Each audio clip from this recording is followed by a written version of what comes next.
Though social media and networks still give politicians a platform to speak, there aren't nearly as many hard-hitting interviews with them these days as there used to be. One of the most notable in American history is David Frost's interviews with Richard Nixon, which memorably served as the basis for Ron Howard's Frost, Nixon. Now, a landmark moment in the international sphere is getting a similar treatment with Brian and Maggie.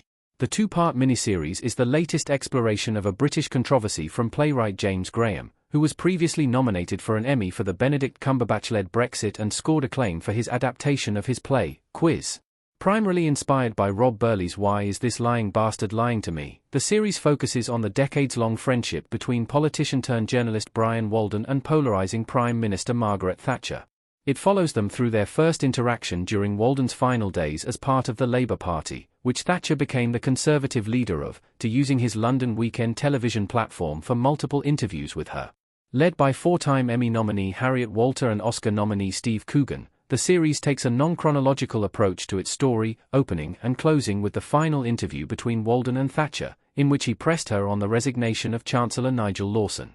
Capturing the tension of the conversation contrasted with their prior interactions, the show offers an intriguing look at the iconic interview. James Graham's script is electric and purposeful.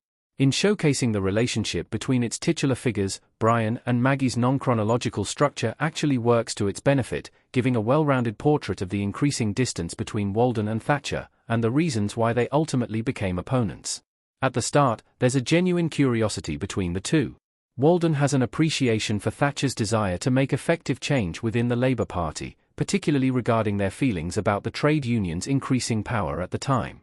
Thatcher, on the other hand, seemed to appreciate having someone who actually respected her opinion instead of dismissing it, but where Graham could have gone a little safe or flagrant with the era's sexist structure, Brian and Maggie digs deep enough to surpass a surface-level reading.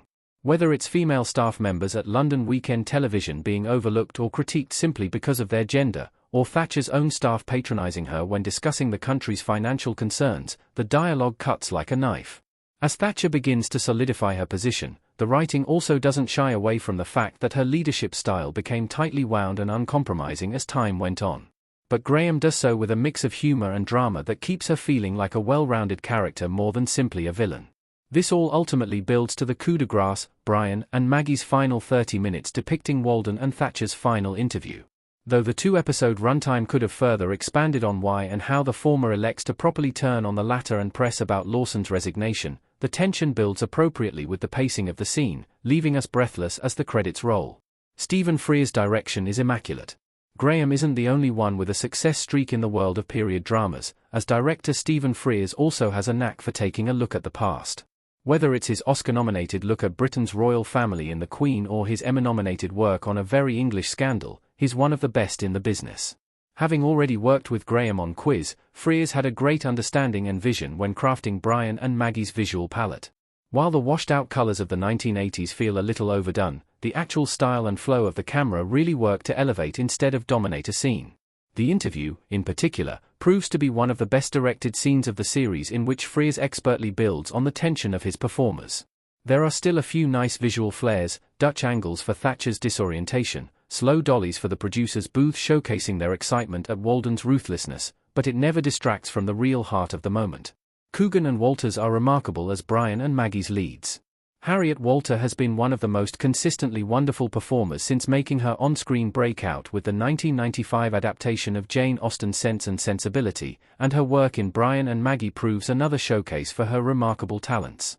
The four-time Emmy nominee expertly captures much of Thatcher's mannerisms and unique voice, but goes even further in unlocking the person behind the mask, showcasing her vulnerabilities with aplomb.